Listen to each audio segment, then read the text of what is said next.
para la música. Me voy a dar bastante prisa, ¿vale? Porque no tenemos tanto tiempo como pensaba que íbamos a tener. Porque ha estado hablando Ana Pastor con Yotuel en Instagram. Echadle un vistazo, había muchísima gente conectada, eran como 4.000 personas viendo el directo, que ha sido una entrevista no sé si ha durado pues igual media hora, pero vamos, está muy guay porque Yotuel, bueno, nacido en Cuba, viene perfecto para tener más contexto sobre algunas de las cosas que vamos a tocar hoy. Mucha luz, sí que es verdad. A ver un momento.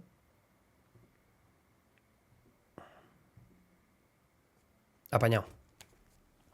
Y a ver un momento si me hace un caso un momento. ¿Qué tengo que luces? Hey Siri, turn on Nanoleaf 2. Ah, no, es que lo he cambiado al español, por eso no me contesta. Mierda. Bueno, irrelevante, que si no ya me estoy yendo por las ramas. Pero voy a hablar de Cuba, voy a hablar sobre todo de las cosas que he estado investigando en estos últimos días para hacer mi vídeo sobre las relaciones entre Estados Unidos y Cuba. Ya sabéis que, bueno, yo mi solo en América, que es algo que ha suscitado cierta polémica hoy en Twitter, como prácticamente todo lo que hago y digo últimamente, pero yo siempre hablo de Estados Unidos, ¿no? Y en este caso, pues nos apetecía explorar cuál es la relación del último medio siglo o incluso del último siglo entre Estados Unidos y Cuba y por qué se ha llegado a una situación en la que Estados Unidos sostiene un embargo tan duro sobre la isla caribeña. Esto no significa que estamos pongando por encima a nivel de importancia lo que el embargo tiene como consecuencia sobre la economía de Cuba o sobre lo precaria que es la situación a nivel económico, lo que sufren sus ciudadanos. O sea, es que la gente le encanta etiquetarlo. Hablábamos el otro día con Ricardo Duda, ¿no? Que es como que tienes que tener una opinión sobre todo y es o estás en un lado o estás en el otro. En el puñetero vídeo yo digo, voy a ponerlo, porque es que yo no sé si es que la gente no lo escucha o no lo quiere escuchar. Una de las dos. ¿Qué le está pasando al ordenador? Mucho tarda esto. A ver. Pero quiero ponerlo específicamente para que me digáis si es que o yo no me explico bien o no sé.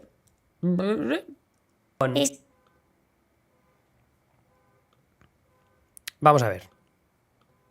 Sí, venga, ponte más grande, hombre.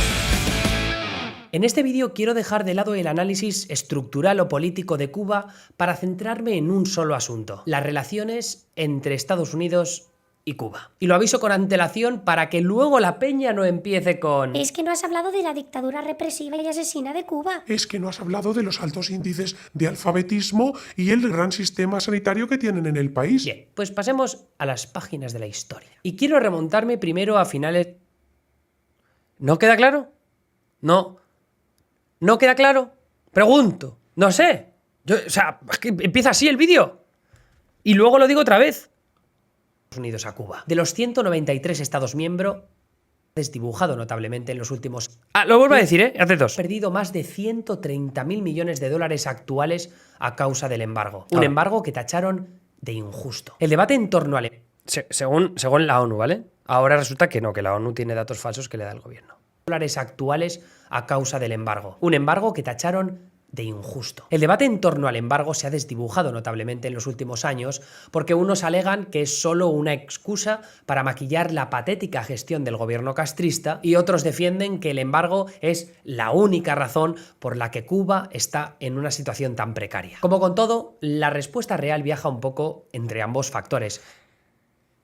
Uno y otro. La respuesta viaja entre ambos factores. No me estoy posicionando, no estoy diciendo cuál es más importante que el otro. Eso ya lo decidiréis vosotros cuando veáis otro vídeo sobre el sistema político y económico de Cuba y las sanciones que tenga, o sea, los bloqueos que tenga Cuba, las imposiciones que tenga sobre su ciudadanía. Ese es un vídeo para otro día. Pero yo no estoy posicionándome. Es que en Twitter me está cayendo una, tío, que estoy hasta los huevos de entrar en Twitter, de verdad. Es insoportable. Es que siempre te quieren posicionar, siempre te quieren poner en un lado. Es imposible en este mundo. De verdad. O sea, no, tío, no tienes que discutir con todo Dios. No, es como que si no dices lo que a una persona le interesa, entonces ya te has posicionado. Estás siendo tibio, estás, en este caso, siendo... ¿Cómo se dice? Bueno, estás maquillando, ¿no? Estás maquillando lo que está haciendo el régimen castrista. Que ahora veremos algunas de las imágenes que hemos visto en los últimos días. Pero bueno, os quería contar un poco qué es lo que estuve haciendo yo, pues qué es lo primero que me interesó cuando empecé a hablar empecé a investigar sobre la relación entre Estados Unidos y Cuba. Y cuando entras en la mayoría de sitios que hablan sobre la historia reciente de Cuba, empiezan desde 1959, lo cual me parece un poco injusto porque no explora otros asuntos muy importantes de la historia de la relación entre ambos países, que además están uno al lado del otro. O sea, Florida está a 200 kilómetros de Cuba.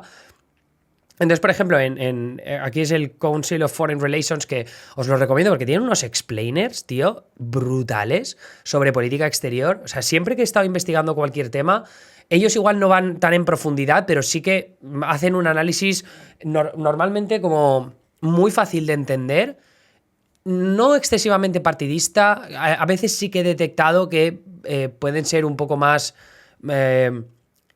como esta postura liberal, demócrata, muy típica de Estados Unidos, que toca un pelín el intervencionismo incluso, pero no necesariamente, ¿eh? O sea, yo creo que son bastante imparciales y en el caso de cuando ponen artículos de estas características, ¿no? Que es un timeline de las relaciones entre Cuba y Estados Unidos súper útil y aparte con enlaces que luego son también geniales para seguir indagando.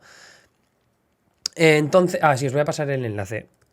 Pero vamos, en serio, Council of Foreign Relations, para todos los que estéis estudiando política o periodismo, a mí me parece muy guay. Entonces, lo que estuve viéndome vídeos al respecto y di con uno de Vox, Vox, el medio de comunicación, como siempre digo, no el partido político en España, que lo que hacían, ahora veremos esto más en profundidad, que lo que hacían era decir, oye, no, espérate, vamos a remontarnos mucho más atrás, ¿no? O sea, ¿cuándo se empezó a interesar realmente Estados Unidos por Cuba? Y ahí es cuando, indagando, encontré lo más fascinante de todo este asunto, que claro, es que era que los estados sureños, esto antes de la guerra civil en Estados Unidos, cuando los estados sureños se rebelaron porque querían perpetuar la esclavitud, porque les venía muy bien a nivel económico, ¿no? Tenían todo su sistema de plantaciones y la mano de obra gratuita de los esclavos, pero claro, no tenían la capacidad de negociación para poder perpetuar la esclavitud. ¿Por qué? Pues porque al fin y al cabo el sistema político estadounidense, según la Constitución, está constituido de tal manera que si no tiene suficientes votos, pues no va a salir adelante. Entonces, si tienen más poder de voto los miembros de Estados Unidos del Norte, pues ellos van a ser los que van a acabar aprobando la esclavitud, o sea, aprobando la abolición de la esclavitud. Que es un poco como si vieras la película de Lincoln y de repente dijeran en este caso los demócratas, ¿no? Que era el partido que entonces quería desde el sur perpetuar la esclavitud. Diría, no, pues mira, vamos a sumar a un nuevo estado a nuestra nación y ese estado nuevo va a ser Cuba, que por entonces estaba bajo control español, ¿no? Era una de las colonias españolas en América y claro, si llegan a sumar a Cuba, Cuba en esos momentos tenía plantaciones de azúcar, plantaciones de tabaco, sobre todo de azúcar por lo visto, o sea, eran como el segundo exportador del globo, o sea, una locura. Y el asunto es que tenían como 500.000 de esclavos, ¿no? Así que era otro país que también defendía la presencia, ¿no? Y la existencia de los esclavos. Así que si llegan a sumar a un estado más a lo que es la bandera estadounidense, pues les habría dado más poder en el Congreso, en el Senado y por tanto de cara a poder continuar con la esclavitud. Pero bueno, eso no termina funcionando. Hay una anécdota bastante buena que la menciono de pasadilla en el vídeo. A ver si creo que la leí en la wiki. A ver un momento. US-Cuba Relations, creo que era. Es que me pareció bastante cachondo, porque es que me pareció súper español. Me pareció muy español. A ver.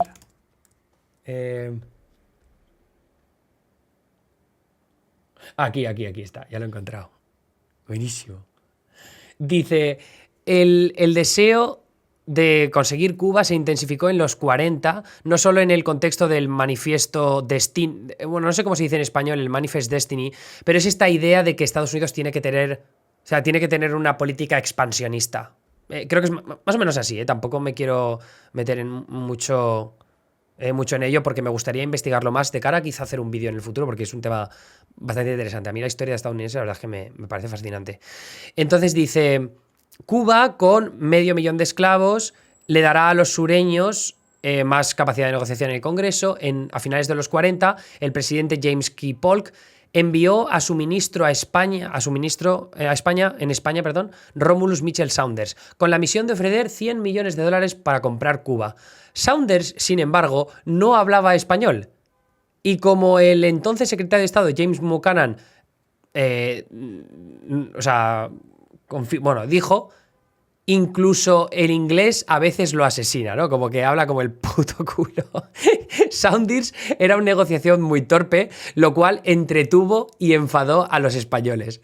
Esta parte de both entertained me parece la polla, porque seguro que el pavo iría a España, los españoles, que en este caso pues igual no hablaban tan bien, tampoco tenía ninguno que hablara especialmente inglés, no sé cuál es el contexto, eso no lo he explorado más, pero que les entretuviera significa que se estarían burlando del mazo. Pero lo que sí que notaba de toda esta relación entre Estados Unidos y Cuba es que hay una cierta... ¿Cómo se dice? O sea, cierto orgullo por parte de las dos naciones. Estados Unidos en ese un momento de crecimiento y de expansionismo comercial en todo el mundo, ¿no? Está empezando a convertirse en la potencia que terminaría siendo después del final de la Segunda Guerra Mundial. Y entonces a los españoles... lo que contaban en muchos análisis era que los españoles, el gobierno español, no se atrevía a venderle Cuba a los estadounidenses, pese a que a nivel estratégico, geopolítico, económico incluso, les podía haber venido bien. Pero era un poco porque la prensa en Madrid presionaba tanto diciendo que vender Cuba sería un desastre diplomático, o sea, que sería un desastre de imagen hacia el exterior por parte de España, después de ya lo que todos habíamos perdido. Creo que cualquiera de los que hayamos estudiado la historia de España aquí recordamos cómo en los libros de historia sí que hablaban de esta idea, ¿no? De cómo los medios españoles presionaban mucho diciendo, oye, tenemos que mantener la presencia de España, este orgullo del imperio español, de lo que se había conseguido y de cuántas cosas se habían perdido hasta entonces, que luego todo se dinamitaría con la crisis del 98 y se fue todo al carajo, y ahí es cuando perdimos Cuba. Todo por la explosión del maldito acorazado aquel del USS Maine, que no se ha determinado nunca exactamente por qué pudo explotar, pero fue ¿cómo se dice? El causus belli, ¿no? De la... Adivina, a ver si adivinas dónde era la prensa que más presionaba. No, sorpréndeme.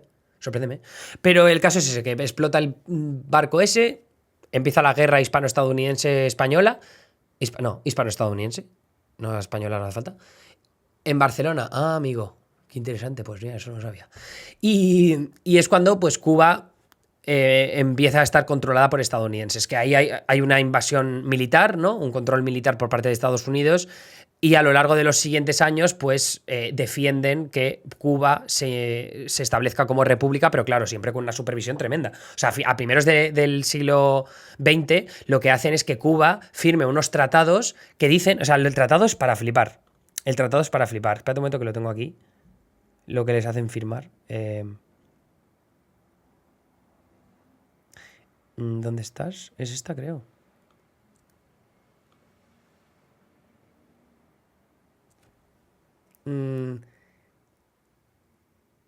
La Mehmet Teller era una enmienda. No, pero este no es. Dame un segundo, que es que no sé dónde lo he perdido.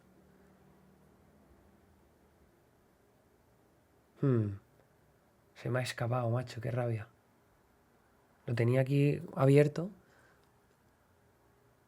Bueno, pero el resumen es que lo que le decían a los cubanos era que en el momento en el que hubiera un gobierno inestable, que Estados Unidos considerara que era inestable, podían invadir en cualquier momento, cuando les saliera del pito. Ya en los años 30 firman un nuevo tratado que esa posibilidad ya no existe, pero aún así el control que tiene Estados Unidos sobre la isla es bastante tremendo, ¿no? Por la presencia militar que tiene Estados Unidos en el Caribe, por la potencia económica en la que se ha convertido. También Cuba tampoco ha conseguido crecer ni de broma a la misma magnitud que Estados Unidos. Y luego es cuando pues se suceden un par de gobiernos, en este caso liderados por Fulgencio Batista, que terminaría siendo un dictador tras un golpe de Estado que apoyó Estados Unidos, ¿no? A Estados Unidos le beneficiaba mucho que Batista, este dictador, estuviera al poder porque bueno, era muy cercano a Estados Unidos, era como el tonto cabrón que es muy útil, ¿no? Tonto cabrón, útil. Esa es la definición perfecta de Batista. Y ahí es cuando vemos esas imágenes que en películas, yo por ejemplo mencionaba en Twitter antes, lo de Chico y Rita, porque sí que se ha romantizado mucho esa época, o sea, era una dictadura, ¿no?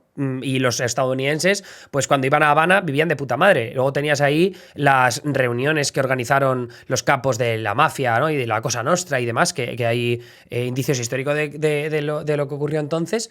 Y entonces, claro, la imagen es que, oh, joder, madre mía, qué bonito La Habana, qué ambientazo, la gente rica de Estados Unidos yendo allí a comprarse propiedades, a establecer industria y a ganar pasta, por supuesto, y sobre todo a bailar jazz, ¿no? A pasárselo bien, fiesta, casinos, mucha prostitución. Pero claro, llega Fidel Castro, la revolución, se va todo a tomar por viento, quitan a Batista cuando llegan Fidel Castro y el Che Guevara a La Habana, y bueno, Batista se pira por patas, se coge un avión y se va, y ahí es cuando ya empiezan a complicarse de forma muy precipitada las relaciones entre Estados Unidos y Cuba. Os cuento todo esto porque esa es la chispa que genera el embargo que estamos viviendo hasta ahora en la actualidad. Y la intención del embargo desde el principio es bueno, al principio sobre todo es una respuesta a la nacionalización de las industrias, de las empresas, de las propiedades que hay en Cuba y que son propiedad en muchos casos de estadounidenses. Es decir, todos los estadounidenses que han ido yendo a Cuba a lo largo del primer tramo del siglo XX, que han comprado propiedades, que han establecido empresas, que han puesto refinerías de petróleo, que por tanto han puesto inversión privada, el gobierno de Fidel Castro de repente hace ¡vuap! Y a tomar por saco, sin remuneración ni nada. Entonces, desde el principio existe una exigencia por parte de Estados Unidos de decir, no, tío, esto hay que pagarlo, ¿no? Hay que pagarlo. O sea, aparte de que es tremendamente injusto, coño, págalo. No lo pagan. Entonces ahí ya empiezan esas primeras sanciones. Dwight Eisenhower lo que hace es poner sanciones, no, embargos. Es un embargo que limita, un poco limitado porque no incluye alimentos y medicamentos, pero luego John Fitzgerald Kennedy, antes de la crisis de los misiles de Cuba, que este es un detalle importante que creo que he leído a algunos medios de comunicación que lo tienen mal, pero antes de la crisis de los misiles de Cuba, que ahora lo explicaremos porque no lo toco en el vídeo, es cuando John Kennedy el JFK pone el embargo completo, ¿no? Y ahí es cuando es lo que se ha mantenido hasta la actualidad, pese a que Obama intentara de alguna forma arreglar las relaciones diplomáticas con Cuba, pero una cosa que también se pasa mucho por alto es que cualquier presidente de Estados Unidos, como pasa con Biden, que ahora veremos algunas no sé si nos va a dar tiempo. No nos va a dar tiempo, pero bueno. Pero lo resumo así en grandes rasgos. Los presidentes de Estados Unidos pueden decir misa sobre intentar arreglar relaciones diplomáticas, como hizo Obama. Obama, que sobre todo se fue a Cuba, el primer presidente de Estados Unidos que iba a la isla caribeña, desde Calvin Coolidge, creo que era en 1928, que es, oye, un paso bastante importante, pero en 2016 Obama no tenía ni el tiempo ni los apoyos como para poder cambiar el embargo. ¿Por qué digo esto? Porque los presidentes anteriores, Eisenhower y Kennedy, habían firmado los embargos, pero no es hasta 1992 con George H.W. Bush, o Bush padre, y Bill Clinton en el 96, que se tipifica en la ley los embargos a Cuba. Entonces ahora hace falta que lleguen las cámaras del Capitolio para poder revertir esos embargos. ¿Va a ocurrir? Hombre, pues pensar que hacen falta 60 votos en el Senado. ¿Va a conseguir 60 votos en el Senado ahora mismo Joe Biden para revertir el embargo de Cuba? ¿De Cuba? Viniendo de un partido republicano que se ha pasado los últimos, en realidad mucho más tiempo, pero especialmente en los últimos 3 años, R con el socialismo, los comunistas, Alexandria Ocasio-Cortez, Bernie Sanders, el miedo rojo. ¿De verdad pensamos que un solo republicano, 1, 2, 3, como mucho, y ni de coña, o sea, ni de Susan Collins y Lisa Murkowski, si eso, Mitt Romney, ni de palo? ¿Creemos que van a revertir el embargo? Nah. Lo que me lleva a la pregunta que está haciendo Joseph Michael en el chat, que dice, pero ¿qué beneficios económicos trae a Estados Unidos el embargo? Beneficios económicos en realidad Vamos, yo no he leído ninguno. Además he leído artículos porque yo no quería mostrar, o sea, yo no tengo una opinión porque esto, pues a nivel macroeconómico, yo no soy tan experto como para hacer un análisis de esas características, ¿no? Pero sí que estuve leyendo Foreign Affairs, estuve leyendo el Council of Foreign Relations, Chatham House, que es el think tank más importante no estadounidense a nivel mundial, o al menos así ha sido considerado en alguna ocasión en el pasado. El Council of Foreign Relations, que os decía antes, también es uno de los más influyentes. Y Foreign Affairs, bueno, pues un medio de comunicación también con bastante presencia. Pero la conclusión a la que llegaban era que el embargo ha sido un fracaso. O sea, el embargo no ha conseguido su cometido, que era presionar lo suficiente al gobierno, bueno, a la isla de Cuba, para que la ciudadanía se rebelara. Pero es que al final esos embargos han sido el mensaje perfecto para el gobierno cubano, en este caso el castrismo, para decir, mirad, no es culpa nuestra, si tenemos a veces problemas económicos, es cosa del extranjero, ¿no? Y nosotros, mirad la buena sanidad que tenemos, mirad la buena industria biotecnológica, amén del desarrollo de las vacunas que han hecho en Cuba, mirad la buena educación que tenemos con uno de los mejores índices, eso es la coña que hacía en el vídeo, de alfabetismo, mejores índices de alfabetismo que hay, ¿no? Que eso siempre se menciona, sobre todo desde la izquierda, siempre se menciona, pero mira qué buenos datos tiene comparado con Latinoamérica, el comunismo es bueno, ¿ya? No, es como siempre 2 o 3 cosillas y ya es todo bueno. Y luego 2 o 3 cosillas y ya es todo la hecatombe. Pero a lo que quería llegar es a que el destino del embargo, el cometido del embargo era presionar lo suficiente como para generar un cambio de gobierno, o al menos un cambio de paradigma, ¿no? Que reabriera la economía. Pero no ha funcionado. Estamos hablando ya de más de 60 años de embargo. Entonces, ¿por qué siguen con estas? Interés político más que nada, yo creo. O sea, a mí me parece que los cubanoamericanos de Miami, que ya lo vimos en las elecciones del pasado noviembre, tío, o sea, una presencia importantísima, ya vimos lo que consiguió Trump.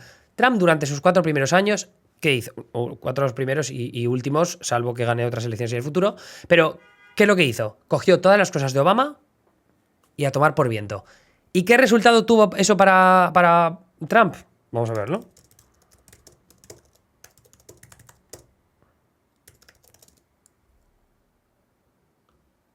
A ver, un momento.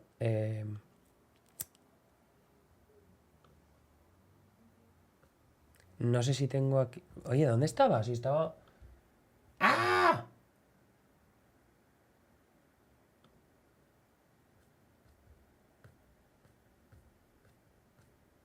Ay, mierda, no lo encuentro. Es que había una imagen brutal de cómo el cambio de voto que se había producido. Qué pena, tío, no lo encuentro, macho.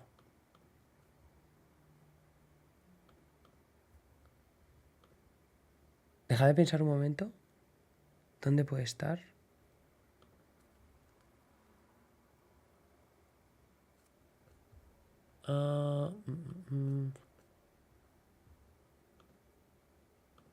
Cachis en la mar.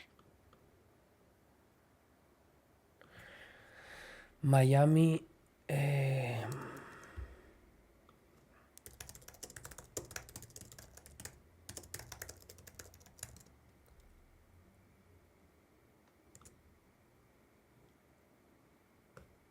No. Joder, qué mierda, tío. Me da mucha rabia. Lo siento, guys. Bueno, pero lo que pasaba en el mapa ese era que se veía la ciudad de Miami. Bueno, el condado de Miami-Dade, que es donde está la ciudad de Miami, ¿no? Y se concentra muchísima población latina, sobre todo exiliados cubanos. Y hay una forma de V así en horizontal, que es como toca, o sea, coge exactamente esa V, hay una forma así, dentro de la ciudad de Miami, que coge todas las comunidades de cubanoamericanos que se han ido estableciendo en esa parte del condado.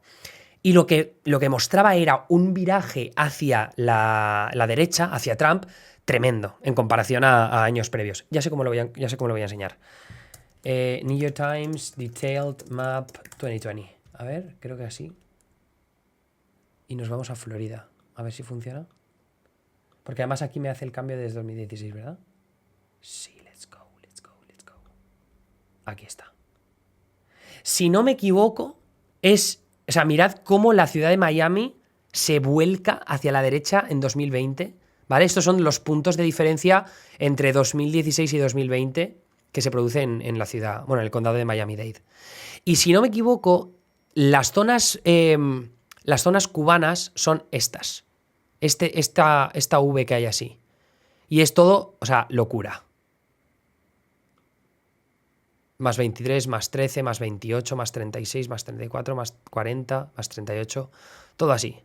Entonces eso te da un poco cuenta de los éxitos de Trump con esa comunidad. Y recordemos también, como dice Joseph Michael, el Latinos por Donald Trump, ¿no? Además, el asunto es que ahora Biden se enfrenta al mismo problema. ¿Quieres enemistar a este electorado sabiendo lo mucho que se han ido hacia Trump después de que Trump tomara esas decisiones en contra de la estrategia que había tenido Obama durante su administración? ¿Te quieres arriesgar a perder Florida para siempre? Claro, ahora hay demócratas de Florida que están diciendo, Biden, por favor, cuidado con lo que haces, no digas de quitar el embargo, no digas de retomar las relaciones diplomáticas con Cuba, recuperar esa estrategia de Obama, porque lo único que vas a hacer es perpetuar nuestras derrotas en este estado. Y el estado de Florida, que ha ganado además un congresista con el nuevo censo, va a seguir teniendo cada vez más presencia electoral. Mi teoría es que Florida está perdida de cualquier manera, ¿vale? O sea que eso es mi idea así más o menos inicial. O sea que creo que Biden no debería preocuparse demasiado por Florida. Pero claro, al mismo tiempo, es como cuando hablamos de Israel, ¿no? Que le plantea pues unas dudas tremendas a Biden a nivel de política exterior, que posicionarse le puede granjear unas críticas tremendas por parte del Partido Republicano, que luego pueden ser usadas muy bien en forma de arma cuando lleguen las elecciones del año que viene, las de medio mandato. Así que, como digo, es muy, muy peliagudo. Lo que está claro es que la estrategia de Obama era un cambio que no necesariamente mostró señales de estar arreglando las cosas o de que todo fuera a mejor, pero sí que es cierto que Raúl Castro, durante la administración de Obama, tomó reformas económicas que posibilitaban pues, más libertades a la hora de ejercer sus libertades económicas a los cubanos. También se abrió mucho más el acceso a Internet, lo cual... la teoría es que Obama confiaba en que era una estrategia a largo plazo, ¿no? Que el acceso a Internet iba a posibilitar que los cubanos vieran que hay más posibilidades, que hay posibilidades más allá del régimen que ahora mismo los controla o los subyaga. ¿Subyaga? Sí, ¿no? Así que, no creo que vayamos a ver un cambio de estrategia como lo que vimos durante Obama, pero las razones son casi absolutamente políticas. Y sobre todo porque a Biden posicionarse en contra de la dictadura cubana lo que le permite es decir, yo no soy el comunista, el socialista que decís que soy, ¿no? Que es lo que han intentado hacer los republicanos durante bastante tiempo. Entonces, es más o menos el lugar en el que estamos en estos momentos. Y iba a decir algo más, a ver... bueno, exacto. Y esto os lo contaba para enseñaros lo que ha dicho Jen Psaki hoy, la secretaria de prensa de la Casa Blanca, Jen Psaki. Esto es después de que Peter Doocy, os lo adelanto para que los que no sepáis inglés más o menos sepáis lo que pasa, pero Peter Doocy, que es periodista del de Fox News, New York Times Maxira, siempre hace preguntas como muy intentando hacer el zasca, ¿no? Y entonces aquí le pregunta a la secretaria de prensa en la Casa Blanca que si todavía la administración de Biden cree que las protestas se deben a que la gente está cabreada por la nueva ola de COVID-19. Este es un tema peliagudo y voy a decir por qué. Porque me lo han dicho bastante en Twitter y quiero explicar cuál es mi posición al respecto. Las protestas que se han producido estos días, por los vídeos que hemos visto, hay protestas en numerosas ciudades, en las cientos, incluso podría decirse miles de personas, decenas de miles, me parece más complicado de decir, podría ser, pero lo veo difícil de decir, cientos de miles, evidentemente, al menos por los vídeos que he visto yo, no. Entonces, muchas de esas manifestaciones hemos visto vídeos en los que se dice Patria y Vida, que es una canción pues contestación directa, réplica al régimen cubano, es decir, a oponerse al castrismo, a la necesidad de renovaciones, de una renovación política y luego también de gritos de abajo la dictadura y cosas así. Genial, ok. Yo como periodista no me puedo permitir el lujo de decir que las protestas, las que está habiendo, son porque quieren que se acabe la dictadura. No lo puedo decir por 3 o 4 cánticos, ¿no? En las protestas. Porque luego lo que se ha visto también de forma bastante más generalizada es gente hasta los huevos de los apagones, que no pueden acceder a medicamentos. He leído artículos en el Times, he leído artículos en... ¿cómo era? Hay un medio mexicano que leí un artículo muy interesante. Washington Post. Periodistas que están allí. Reuters también, que está en el terreno. Y han entrevistado a gente y yo tengo la sensación de que la mayoría de quejas que había también se quejan mucho de la gestión que ha tenido de la pandemia, de la economía, el régimen de ahora liderado por Miguel Díaz... ¿cómo se dice? Canel. Pero... Las prioridades siempre se establecían con el acceso a medicamentos, que no hay, los precios de los alimentos y los productos de primera necesidad, ¿cómo se llama? La crisis de COVID, que ahora mismo hay gente que no puede ser atendida en los hospitales, que no acuden los sanitarios. Yo he visto más ejemplos de eso. Entonces, si no hay encuestas y vemos que la situación económica es súper precaria, yo no voy a sacar la conclusión de que la ciudadanía está descontenta y quieren acabar con el régimen. No puedo decir que se están protestando por el comunismo, ¿no? Por el fin del comunismo. Lo que sí que puedo decir es, después de todas esas declaraciones y viendo que la falta de alimentos, que la subida de precios, que la crisis del COVID por la curva, eso sí que veo datos estadísticos, que veo los precios que son una locura, veo el desabastecimiento de medicamentos, porque lo han reportado. Entonces ahí sí que puedo decir que hay un descontento en torno a eso. Pero yo no veo encuestas que digan que una mayoría de la ciudadanía cubana quiere acabar con el régimen castrista. Ya sé que no van a hacer una encuesta, Aldo Franco. Ya lo sé que es muy difícil. Porque Cuba es como es, ¿no? Y además ahora se está cortando internet, estamos viendo que está habiendo represión contra los manifestantes, contra los que graban vídeos, está habiendo represión contra los periodistas que han detenido a cientos de personas. Evidentemente, sí es que es muy complicado, pero yo como periodista no me puedo permitir decir abiertamente la ciudadanía de Cuba quiere el fin del castrismo y el fin del comunismo. No lo puedo hacer. Que me parece muy bien que haya cubanos que digan, oye, no, la gente lo que quiere es el fin de Cuba. Yo puedo dar lugar, a poner una presencia a esas declaraciones. Pero de ahí a concluirlo yo y a decir que es verídico, pues no es difícil, es muy difícil. Vamos a poner las declaraciones de Jen Psaki, que como digo, lo que le preguntan es si la administración de Biden sigue pensando, joder, estoy sudando como un pollo, si la administración de Biden sigue pensando que lo de Cuba, las manifestaciones, tienen que ver con la crisis del COVID o por algo más, o por el régimen, básicamente. Investments in making sure we're addressing our climate crisis. He will leave the mechanics and the timeline up to Leader Schumer. Go ahead. Thank you, Jen. Now that you've had a few days to think about it, does this White House still think the protests in Cuba are happening because people are upset about a rise in COVID cases there, or is there some thought maybe given to the possibility that they are protesting because they are sick of communism? Well, Peter, first I would say communism is a failed ideology, and we certainly believe that. Primero déjame decir, Pete Doocy, que además se está descojonando Jen Psaki porque siempre va a pillar con sus preguntas, dice, déjame decirte que el comunismo es una ideología fallida. Y eso es lo que pensamos nosotros, ¿no? Hablando desde la Casa Blanca.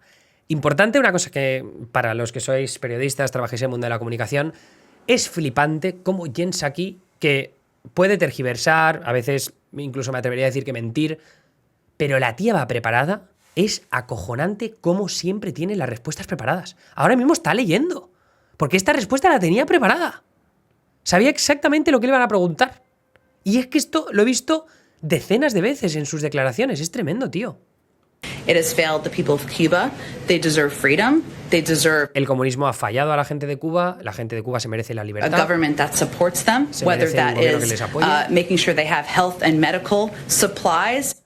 A asegurarse de que tienen acceso a servicios o suministros médicos y sanitario. Access to vaccines, or whether they have economic opportunity and prosperity. And instead, this has been a government, an authoritarian communist regime that has repressed its people and has failed the people of Cuba. Hence, we're seeing them in the streets. But I would note that the ideology of the government, which has failed, has led to Bueno, el resumen es que la administración de Biden es bastante tajante, que el comunismo, la dictadura cubana ha sido un fracaso para su ciudadanía y que lo que tiene que hacer ahora Cuba es tomar medidas para arreglarlo. ¿Podría ayudar Estados Unidos levantando el embargo? Hombre, por supuesto que podría ayudar.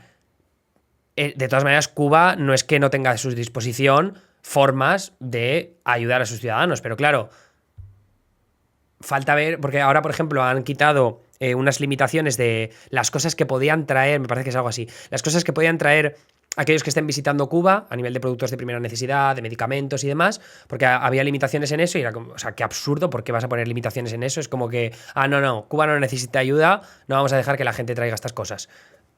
Absurdo. Pero claro, es lo que decían algunos activistas cubanos. Esos son migajas, ¿no? Lo que están pidiendo muchos activistas, sobre todo los que están en el exilio, es no. Pon unas elecciones, un cambio de gobierno, vamos a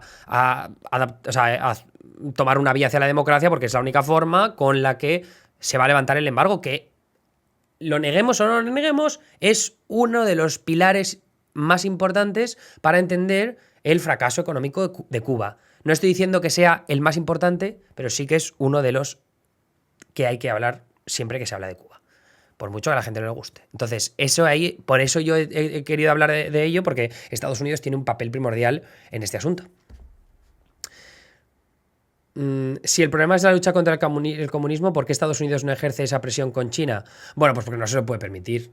Porque China es demasiado grande, China es demasiado poderosa, China tiene demasiados aliados, no solo en Asia, sino también en África y en Sudamérica. Entonces, ahora mismo es inviable. Y eso no quiere decir que China no haya puesto sanciones. O sea, Estados Unidos sobre China. Pero China también ha replicado. Y China también tiene a muchos aliados que pueden hacer lo propio.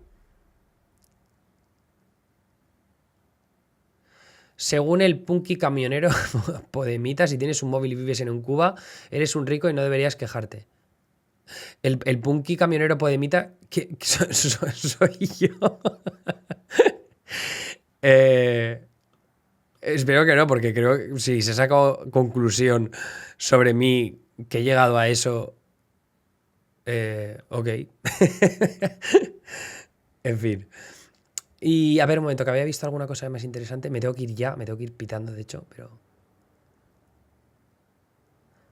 Ay, es que había visto algo interesante.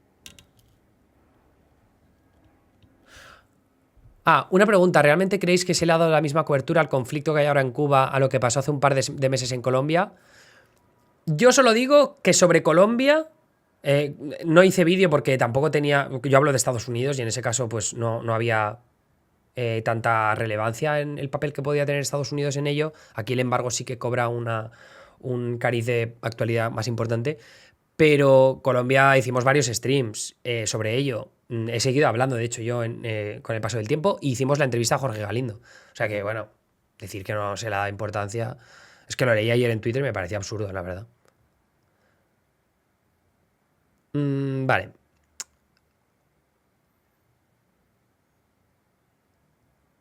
No, que hay un punky que mecenas de Podemos y es camionero, que es mecenas de Podemos y camionero. ¿What?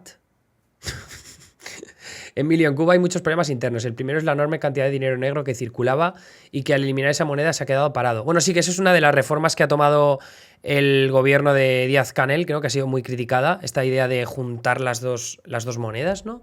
Pero eso no lo he explorado demasiado porque, como digo, no quería indagar demasiado en el sistema y en la estructura política de Cuba porque me parecía que es irse a otro terreno que a mí no me compete, ¿no? Yo no soy experto en eso.